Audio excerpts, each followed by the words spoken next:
आपण पाहत आहात लोकप्रबोधन, सर्वसामान्य जनतेचा हक्काचा न्यूज चॅनल। माळशिरस येथील तरुणी नीलम गायकवाड हत्येप्रकरणी आरोपीला फाशीची शिक्षा द्यावी अशी मागणी पुढे आली आहे।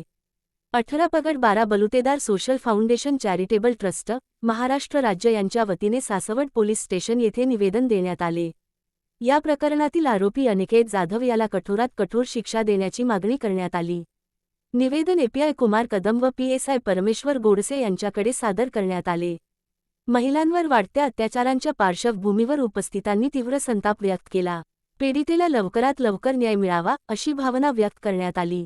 पुणे जिल्हा महिला अध्यक्षा राणी भंडलकर यांच्यासह अनेक महिला पदाधिकारी उपस्थित होत्या।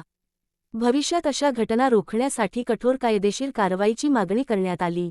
या प्रकरणी त्वरित न्यायालयीन प्रक्रिया राबवून आरोपीला फाशीची शिक्षा द्यावी अशी ठाम भूमिका मांडण्यात आली।